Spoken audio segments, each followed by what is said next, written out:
सभी को राम राम। मैं पारस गाबा हरियाणा पानीपत से एक बार दोबारा आप सभी का स्वागत करता हूं आपके अपने YouTube चैनल पर। जैसा कि आप सभी प्यारे लोग जानते हैं कि हम हमारे चैनल पर गाड़ियों का बिल्कुल ऑनेस्ट ओनरशिप रिव्यू करते हैं। लेकिन क्यों करते हैं? सिर्फ इसलिए करते हैं ताकि आप सभी प्यारे लोग बिना उस गाड़ी को खरीदे, बिना उस पर कोई भी पैसा लगाए, घर बैठे ही हमारे वीडियो के ज़रिए उसके बारे में सब कुछ जान जाएँ, उसकी सारी अच्छाई सारी बुराई, ताकि कल को जब आप उस पर पैसा लगाएंगे, अपनी उम्मीदें उस कार से जोड़ेंगे, उस कार को अपने घर लाएंगे, तो आपको किसी प्रकार का दुख, दर्द, कन्फ्यूज़न या पछतावा ना हो कि ये भैया मैंने क्या ले लिया, काश उसके बारे में पहले पता होता। उसी तरीके से GST 2.0 आने के बाद गाड़ियों में इतने मोटे डिस्काउंट आए, इतनी मोटी उनको कंसेशन और रिबेट मिली कि जिसको कार नहीं लेनी थी उसने भी ली, और जिसका फ्यूचर में कार लेने का प्लान था उसने आज ले ली। यानी कि सन 2021-22 में जो रेट गाड़ियों के होते थे, सन 2025 में उन्हीं रेट में वो गाड़ियाँ मिल गई। उसी तरीके से सामने खड़ी स्विफ्ट ऐसी डील में आई है कि इसने GST रिबेट भी ली, इसने डिस्काउंट भी लिया, इसने एक्सेसरी भी ली, और उसके बाद भी इतने कम बजट में आ गई कि ओनर ने मुझे बताया तो मेरे तोते उड़ गए। मैंने कहा जब मेरे तोते उड़े हैं तो आपके भी मैं होश उड़ाऊं। और सारी बातों के लिए चैनल पर स्वागत करते हैं भाई शुभम राणा जी का। राणा साहब कैसे हो आप? नमस्कार भाई। नमस्कार बढ़िया जी, बढ़िया बढ़िया। आप बताओ। बहुत बहुत बधाई नई गाड़ी की, और समय देने के लिए आपका धन्यवाद। गाड़ी से पहले आप अपने बारे में बता दीजिए। मेरा नाम शुभम है और मैं करनाल से बिलोंग करता हूँ, गांव से, जो कि 10 किलोमीटर दूर है। बड़ा गांव मेरे गांव का नाम है। हाँ जी, अभी करनाल से मैंने भाई को इनवाइट किया और भाई आ भी गए। I am thankful to you. आप भी आना चाहे आ सकते हैं ओनरशिप रिव्यू देने। सबसे पहले शुभम भाई ये बात पूछनी है आपसे, GST रिबेट तो दुनिया जहान की कार में मिला, बिल्कुल जी, बहुत डिस्काउंट मिले, लेकिन आपने स्विफ्ट को क्यों चूज किया लेनी थी? बाकी गाड़ियां भी तो सस्ती मिल सकती थी। बाकी जी मैंने चेक करी थी, बल्कि मैंने 2 गाड़ी बुक कराई थी। एक मैंने बलिनो बुक कराई थी पहले, ठीक है, जो कि उसका था डेल्टा वेरिएंट, बेस से ऊपर वाला, ठीक है। और एक मैंने कराई थी स्विफ्ट बुक। ओके। तो क्योंकि उससे मैंने GST से पहले इनको बुक करा दिया था। उस टाइम पता नहीं था क्या मतलब प्राइस क्या आएगा। उस टाइम ये पता था कि GST के बाद घटनी है। हाँ, ये कंफर्म था। ये नहीं पता था कि कितना घटना है। हाँ, ये नहीं पता था कि कितना घटना है। ठीक है। तो आपने, हाँ जी, तो उसके बाद क्या है, बलिनो का मेरे जो प्राइस आया था, मतलब वो बेस से ऊपर का मॉडल था, तो उसका जो स्लैब भी जा रहा था वो 6 लाख से ऊपर का जा रहा था। ओके। क्योंकि जो 6 लाख से जो एक्स शोरूम जैसे इसका 578 गया है, हाँ, तो जो RC है, RC का भी इसमें मेरे को 3% रिड्यूस करके मिल गया, 5% रहेगा टैक्स। मतलब जो RC का भी टैक्स स्लैब था वो भी घटा हुआ मिला, क्योंकि इसका एक्स शोरूम घट गया। हाँ बिल्कुल। मतलब आपने बड़ा माइंडली चला। बिल्कुल जी, इन्होंने बहुत माइंडली चला। कैसे कैसे चला इस वीडियो में एक्सप्लेन करते हैं, मजा आएगा सुन के। पहले आप मुझे बता दो एग्जैक्टली कौन सा वेरिएंट लाए हो स्विफ्ट का? ये सर LXI मॉडल है। LXI यानी सबसे बेस मॉडल लाए हो आप? बिल्कुल बेस मॉडल। ठीक है, बेस मॉडल ले आए। और बेस मॉडल अगर कोई स्विफ्ट का लेता है तो उसमें आपको बेसिक फीचर सारे मिलते हैं, जैसे कि सेंटर लॉकिंग की चाबी, ऐसी 2 चाबियां मिलती हैं, लोक अनलॉक, 2 चाबी, प्रोजेक्टर बेस्ड। इसमें आपको हेडलाइट्स मिलती है। ये आपको क्रोम जो दिख रही है, ये क्रोम है, ये DRL नहीं है। फॉग लाइट इसमें नहीं मिलती। इसमें टायर छोटे मिलते हैं, 14 इंच के। भाई साहब ने बड़े डलवाए हुए हैं, एलॉय व्हील भी लगवाए हुए हैं। इसका प्राइस पूछेंगे, ये भी ये डिस्काउंट पे लाए हैं अच्छे खासे। उसके बाद आपको ये जो ORVM है, ये मैनुअल वाले मिलते हैं इस कार में, या ये हाथ से एडजस्ट करने पड़ते हैं क्योंकि ये बेस मॉडल है। फेंडर पे इंडिकेटर मिलता है। और अगर आप अंदर देखेंगे, अच्छी चीज़ है कि बेस मॉडल में चारों पावर विंडो मिल रही है, लेकिन ORVM एडजस्ट रिट्रैक्ट करने का ऑप्शन नहीं है। डी कट स्टीयरिंग मिलता है। उसके अलावा फुली ब्लैक इंटीरियर।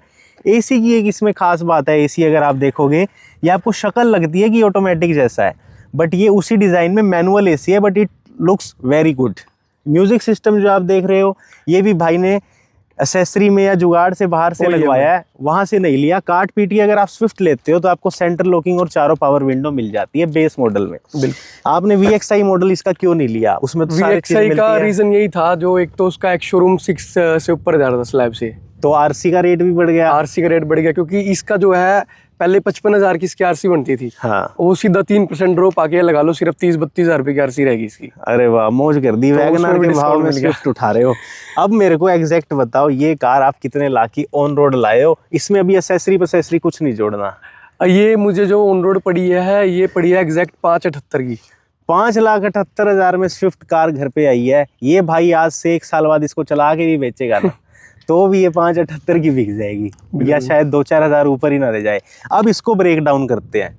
अगर जनरली बात करें, आपको अगर ये पहले इसका एक शोरूम प्राइस क्या था? पहले इसका 649 एक शोरूम था, ये मैंने मतलब 3 महीने पहले पता करी थी। उस टाइम मेरे को एक्चुअली मेरे पास ऑलरेडी एक गाड़ी तो है स्कॉर्पियो क्लासिक। हाँ, तो एक जैसे सिटी वगैरह के लिए चाहिए थे मेरे को। तो 6,49,000 तब इसका एक शोरूम प्राइस था। आरसी कितने परसेंट पे थी तब? पहले 8% पे थी इसकी। 8% पे थी, यानी 55,000 की आरसी। प्लस आप इंश्योरेंस लगा लो 30,000, यानी 7,05,000 और इंश्योरेंस हो गए 7,40,000 रुपए की ये गाड़ी पड़नी थी। इतने की पड़ रही थी है ना। और 10-15,000 कंज्यूमर बोनस मिल जाता तो 7,30 मिल जाती। जीएसटी आया, लोगों ने सोचा अभी ले ना ले, ये करे वो करे, लेकिन अभी करंटली इसका एक शोरूम प्राइस हो गया है 5,78। जीएसटी का 10% घटा है सीधा। 5,78 के बाद आरसी हो गई सिर्फ और सिर्फ कितने परसेंट है इसकी? इसकी 5% है अब 5% है। 32,000 की आरसी हो गई। हाँ जी। 5,78 एक शोरूम प्राइस हो गया तो 6,10,000 हो गया। बिल्कुल जी। और 30,000 का इंश्योरेंस। 30,000 का इंश्योरेंस यानी कम का ही हुआ है, 25,000 25,000 का है। हाँ। यानी कि 6,30,35,000 है। अभी भी आप 5,78 की कैसे ले आए? तो इसमें जी पहले तो जीएसटी का डिस्काउंट मिल गया मेरे को। ठीक है, ठीक है जी। और एक इनका ना डिस्काउंट चल रहा था मारुति का पहले ही, मतलब आप अगर जीएसटी से पहले इसको बुक कराओगे तो 10,000 का अलग से वो डिस्काउंट देंगे। ओके। 30,000 का इसका कंपनी की तरफ से चल रहा था। कंपनी की तरफ से 40 हो गया। 40। उसके बाद मैंने कंपटीशन किया थोड़ा, 1-2 शोरूम को कॉल वगैरह किया तो एडिशनल 19,000 का और दे दिया उन्होंने। अरे वाह। मतलब अगर आप देखो जीएसटी की का स्लैब आते ही ना मेरे पास बहुत कॉल आए, सर मैं जीएसटी से पहले लूँ या बाद में लूँ, पहले लूँ या बाद में लूँ। बाद में तो सिर्फ जीएसटी की रिबेट मिलनी थी। बिल्कुल जी। पहले लेने वालों को डिस्काउंट भी मिल गया, जीएसटी रिबेट भी मिल गई, लेकिन जीएसटी रिबेट वो पहले कैसे दे पाए? उन्होंने मेरे को ये बोला कि जो 40,000 का आपका डिस्काउंट है ना, एक तो ये और एक 19,000 का एडिशनल, ठीक, हम आपको ये उस टाइम दे देंगे जो भी आपका उस टाइम जीएसटी रिड्यूस होगा। ठीक, ये आपका डिस्काउंट कंफर्म हो गया। ये डिस्काउंट कंफर्म हो गया। अदरवाइज आज की डेट में लेने जाओगे सिर्फ जीएसटी रिबेट मिलेगा। और शोरूम में इस टाइम गाड़ी खड़ी नहीं, आउट ऑफ स्टॉक है। बिल्कुल, क्योंकि जिसने लेनी थी ले ली। अब नया स्टॉक आएगा। ये रिबेट के साथ जो एक्स्ट्रा डिस्काउंट कंपनी देती थी वो खत्म हो गया, यानी कि अब 6,35,40 की पड़ेगी। बिल्कुल। लेकिन दिसंबर तक का वेट करोगे फिर से आपको डिस्काउंट मिल जाएगा। काट पीट के यार 5,78,000 में कार आ गई। ऊपर कितना पैसा लगा दिया बेस मॉडल लेकर? ऊपर ये जो मैंने अलॉय व्हील डलवाए हैं ओईएम, और 15 इंच के इसके अंदर जो टायर है, तो इन मतलब जो पहले 14 इंच के थे वो एडजस्ट कर दिए उन्होंने। और ऊपर मैंने इसमें 28,000 दिए हैं। सिर्फ 28,000 में एलॉय भी डलवा दिए, टायर भी अपग्रेड करा दिए। और ओरिजिनल शोरूम वालों ने कैसे दे दिए ये? शोरूम से लिए मैंने, बाहर से लिया, लेकिन ओरिजिनल है। लेकिन ओरिजिनल लिए, जैसे कोई शौकिया बंदा आया वो अपने उतरवा के चला गया, नए लेके चला गया, वो वाले लिए। और ये फ्रेश लग रहे हैं, और ये फ्रेश है, बिल्कुल न्यू थे। अरे फ्रेश ही है भाई साहब, बॉक्स पैक थे बिल्कुल। हाँ, और ये टायर भी बिल्कुल फ्रेश लिया, फ्रेश है। 28,000 में ले लिया। 5,78 प्लस 28, 6,06,000 रुपए में ये हो गया। उसके अलावा ये म्यूजिक सिस्टम आपने लगवाया है? ये मेरे पास सर पहले ही पड़ा था। अरे ये भी ओरिजिनल है? हाँ, ये ओरिजिनल है। मेरे पास म्यूजिक सिस्टम पहले ही पड़ा था पिछली गाड़ी का। ठीक है। तो ये मारुति का ओरिजिनल है? हाँ, ओरिजिनल है। टॉप मॉडल में आता है मारुति का ओरिजिनल जो आता है। हाँ, ये जो आप ऊपर देख रहे हो ना ग्लोसी में, ये मैंने पेंट कराया है। वैसे तो इसका लुक थोड़ा काफी डिफरेंस है। ठीक है। जो ये साइड में देख रहे हो, मारुति का ओरिजिनल आपने लगवा दिया, फिर ये माइलेज भी बता रहा है? नहीं, माइलेज वगैरह तो इसके लिए कुछ अलग सेटिंग होगी, लेकिन वैसे प्रॉपर काम कर रहा है। एप्पल कारप्ले, एंड्रॉइड ऑटो सब बिल्कुल सारा कुछ चल रहा है। और स्पीकर्स इसमें सर ये बोस के लगवाया मैंने, जो टॉप मॉडल में आते हैं ना। हाँ, i20 की हमें। हाँ, वो स्पीकर लगवाए हैं। वो भी घर पे पड़े थे क्या? नहीं, वो अलग से लिए थे। बोस के स्पीकर लगा लिए, ओरिजिनल म्यूजिक सिस्टम। हाँ, और जो इसका फ्रेम है ये पियानो पेंट में कराया हुआ। ये पियानो पेंट कराया है? हाँ, एक तो ये कराया है, और एक ये जो मिरर्स है ये भी पियानो में कराए हैं। ये भी पियानो पेंट कराए हैं, मिरर्स भी पियानो पेंट कराए, और ये ब्लैक हैंडल्स आते हैं वाइट करा दिए। ये वाइट करा दिए। अगर इनकी कॉस्ट की बात करें, पियानो पेंट की कॉस्ट बता। ये टोटल जो पेंट हुआ है सारा, इसका कॉस्टिंग मेरे को आई है 4,500 रुपए। 4,500 रुपए में पेंट हो गया। हाँ जी। अगर वो म्यूजिक सिस्टम आप बाहर से लेते, क्या उसमें रियर पार्किंग कैमरा है? उसमें रियर पार्किंग कैमरा है, कैमरा भी है, सब कुछ है। भाई साहब, ये कौन सी कार का पड़ा था घर पे? ये ब्रीजा थी मेरे पास, उसका था। हाँ जी, जिसमें चल गया फ्री। ठीक है। देखो कितनी अच्छी बात है, कंपनी शोरूम वाली चीज इन्होंने घर रख ली, इंस्टेड की वहीं कटवा दूं, आज वो काम आ गई। बिल्कुल। ठीक है। वैसे कितने का होगा मार्केट प्राइस? वैसे ये मतलब मार्केट में अगर आप लेने जाओ तो 12-13 से कम देता नहीं कोई। नहीं, 12-13 रुपए का तो स्क्रीन है, चाइनीज। मतलब ये वैसे मारुति के पास 50,000 है इसका। हाँ, मारुति के पास 50,000 का म्यूजिक सिस्टम है। हाँ, 50,000 का ही म्यूजिक सिस्टम देती है। लेकिन अगर आप इसमें चाइनीज लगवाते हो जो काम चला देता है, वो उसमें क्वालिटी नहीं आती, उसमें क्वालिटी नहीं आती, वो 10-12 हजार रुपए में लग जाता है। हाँ। यानी कि स्विफ्ट बेस वेरिएंट लेते हो तो 10-12 हजार का वो लगवाओ, 5,000 के स्पीकर लगाओ, रियर पार्किंग कैमरा 1,000-1,200 लगाओ, यानी आपको लगभग 20,000 रुपए ऊपर लगवाने पड़ेंगे, फिर भी डील बढ़ी है। लेकिन भाई ने अब ये बोश के स्पीकर और ये कैसा काम कर रहे हैं? ये बहुत प्रीमियम साउंड है इनकी, बहुत प्रीमियम साउंड है, बहुत बढ़िया। ठीक है। इसमें रियर एसी वेंट्स तो नहीं आते होंगे? नहीं, रियर एसी वेंट नहीं। ठीक है। अब एक बहुत बड़ा क्वेश्चन है, इस गाड़ी की प्रॉब्लमेटिक चीज क्या थी कि इसकी ग्राउंड क्लियरेंस सिर्फ 163 mm रह गई है, विच इज वेरी लेस। आपके अकॉर्डिंग ये जो 163 mm है, ये प्रॉब्लमेटिक नहीं रही अब तक गांव में भी? अभी तक तो देखो रही नहीं जी, क्योंकि मेरे को तो जो सिटी वगैरह के लिए चाहिए थी उसमें कोई ऐसे इशू आया नहीं अभी तक। ठीक, मतलब इस ग्राउंड की वजह से दिक्कत नहीं आई। लेकिन एक दिक्कत जो मुझे स्विफ्ट में लगी थी, जिसकी वजह से मैंने स्विफ्ट स्किप कर रखी है, मेरे घर में भी एक छोटी कार है जो वैगन आर है, वो हम सीएनजी में यूज करते हैं। उसके अलावा भी मेरे पास एक ग्रैंड विटारा है और एक मेरे बड़े भाई के पास स्कॉर्पियो है, तीनों फैमिली कार्स है। बट स्विफ्ट में सोचता था कि मैं वैगन आर देके स्विफ्ट ले लूं। जैसे ये 3 सिलेंडर हुई, मैंने कहा यार वैगन आर को इसको चलाने में मुझे फर्क नहीं नजर आ रहा, क्योंकि इसके 3 सिलेंडर होने के बाद मैक्सिमम पावर 80 bhp है, टॉर्क 111-12 Nm है। आपको नहीं लगा ये अंडर पावर है? जब हम मतलब जैसे ट्रैफिक में होते हैं, फर्स्ट गियर में हम चलाते हैं तो उस टाइम थोड़ी सी वाइब्रेशन आती है, कांपती है, ये फील कांपती है। बैक गियर रहते हैं तब भी कांपती है, ठीक है। बट अगर मैं प्रैक्टिकली हाईवे की बात करूं तो बिल्कुल कोई भी मुझे फर्क नहीं लगा। हाईवे पे प्रॉब्लम नहीं देता? कोई प्रॉब्लम नहीं है। फर्स्ट गियर में देती है, वाइब्रेशन करती है, वाइब्रेशन देती है, कट कट कट कट ऐसे चलती है। एसी चलेगा, 5 लोग बैठेंगे तब भी दबेगी, तब भी दिक्कत है। और उसके अलावा ये है कि भाई ने तो सिंगल आदमी था, सिंगल ने चलानी है, पहाड़ों में जाओगे तब भी दबेगी, है ना। लेकिन ये लुक्स बड़ी प्यारी दे देती है, कीमत के हिसाब से अब जस्टिफाइड है। पिछली स्विफ्ट बहुत अच्छी लुक के ही वजह से लिया है, वरना मैं बलेनो का बेस मॉडल भी कंसीडर कर लेता। वो 4 सिलेंडर मिलती, इसी प्राइस रेंज में मिलती, वहाँ आरसी महंगी हो जाती। ये हमने बड़ी सही आरसी वाला भी जो आपका तुक्का चला है ना, VXI वेरिएंट लेते, इनको ये ना मिलती। हाँ, ये चीज मेरे को बाद में पता लगी जब उन्होंने बोला ना कितनी की पड़ेगी। मैं तो स्टार्टिंग में आइडिया लगा रहा था कि 6-10 तक की पड़ जाएगी, 6-10 6-15। फिर उन्होंने बताया कि जरूरत ना भी हो तो भी लाओ। और इंजन को लेके रिपीट कर देते हैं, वाइब्रेटिंग है, 3 सिलेंडर है। वाइब्रेशन एसी के साथ छोटे गियर पे बहुत आती है, मतलब आती है। अगर आपने 4 सिलेंडर कार चलाई है, अच्छी गाड़ियां चलाई है, तब आपको फील होगा। बट वैसे हाईवे पे भाई कह रहा है कोई दिक्कत नहीं, कोई दिक्कत नहीं। टॉप स्पीड कितनी ले गई अब तक इसको? मैं देखो टॉप स्पीड ज्यादा मतलब 120 तक चलाई है मैंने, ज्यादा चलाई नहीं है। 120 पे आपको क्या लगा कि इससे ऊपर ले जाना सेफ है? थोड़ा उस टाइम कॉन्फिडेंस कम हो जाता है। बिल्कुल। माइलेज के चक्कर में स्विफ्ट ले रहे हैं, और 3 सिलेंडर इसको करा भी माइलेज के चक्कर में है। हाँ बिल्कुल, ये माइलेज एफिशिएंट बन, माइलेज बिल्कुल। अब कितने किलोमीटर चलाई आप? माइलेज ये मैंने 1400 किलोमीटर रन कर गया मैं। कितने दिन में? अभी मैंने 24 को ली थी। 10 दिन में भाई साहब ने 1400 किलोमीटर चला दी। बिल्कुल। कहाँ जाते हो? कहीं नहीं, बस अपना थोड़ा काम है इधर उधर कहीं। अच्छा, चंडीगढ़ वगैरह चले गए, इधर बस घूम आए फिर आए, काम कराए। 1400 किलोमीटर चला दी 10 दिन में। बिल्कुल। सीएनजी ले लेते कोई। कितने माइलेज आप निकाल रहे हो हाईवे पे? पहले देखो हाईवे में मैंने इसका जो टेस्ट किया कल ही किया था, मतलब माइलेज वैसे मैं देख रहा था कितने तक इसकी जो है आ जाती है। इसका जो सिटी में माइलेज है वो आप मान के चलो, अगर सिटी हाई ट्रैफिक है बम्पर टू बम्पर, तो उसमें तो ये वही 13-14 दे रही है अभी। 13-14 बम्पर टू बम्पर ट्रैफिक में? अगर नॉर्मल आप सिटी में चलाओगे तो ये लगा के चलो 17-18 दे रही है आराम से। 17-18 नॉर्मल ट्रैफिक सिटी में, बम्पर टू बम्पर में 13-14। हाँ, अब हाईवे तो आप विश्वास नहीं करोगे, मैं कल इसको लेके गया हूँ टैंक टू टैंक। इसने मेरे को माइलेज दी है 27 की।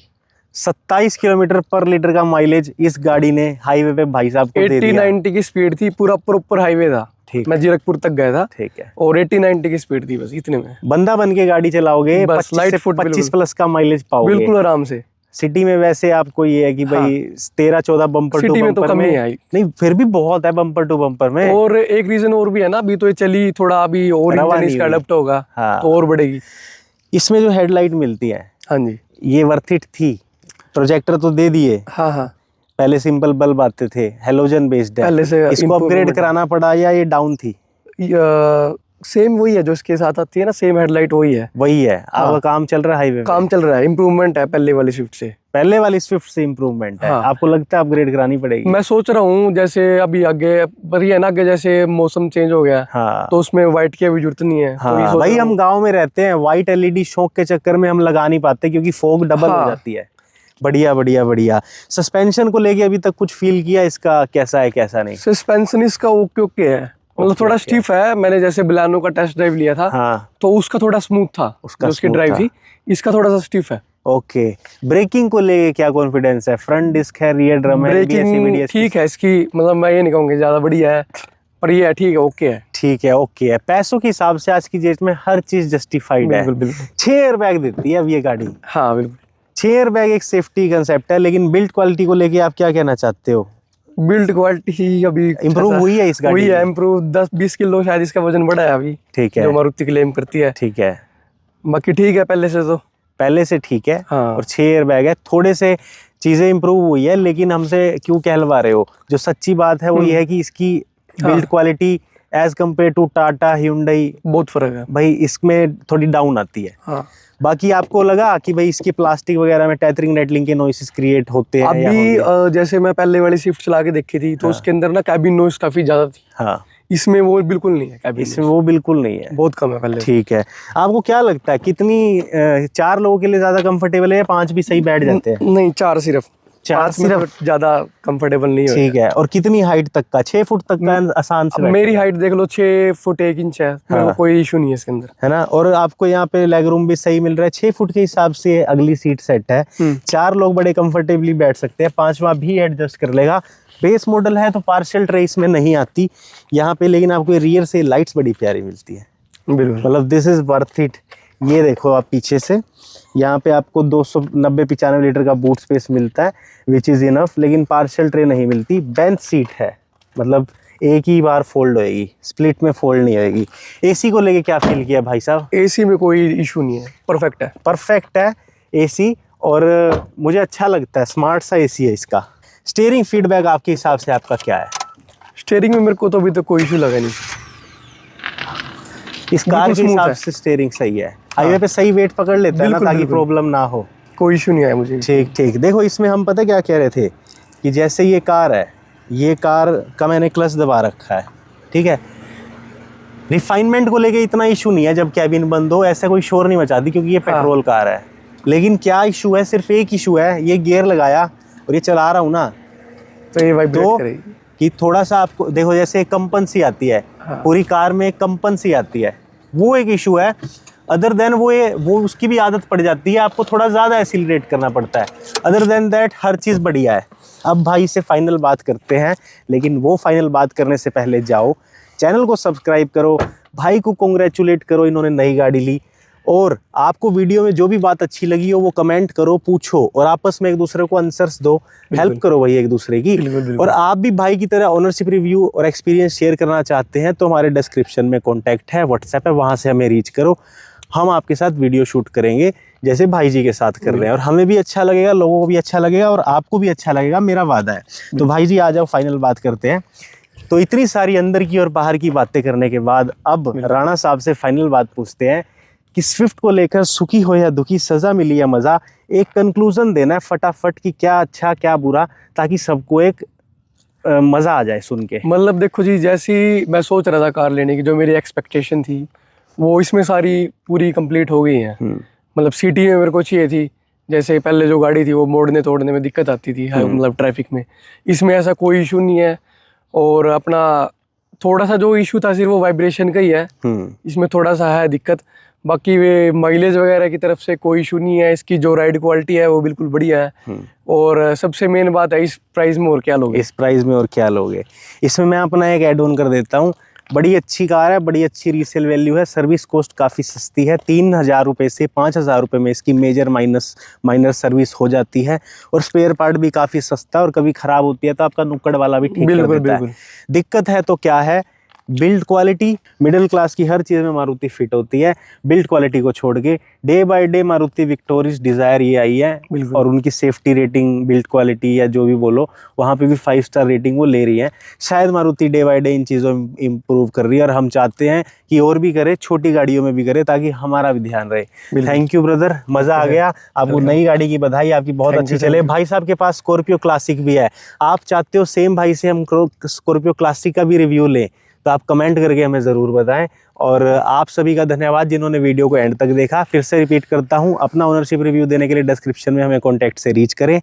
Thank you for watching, kindly subscribe और हमारे द्वारा बनाई गई अन्य वीडियोज़ को भी देखें।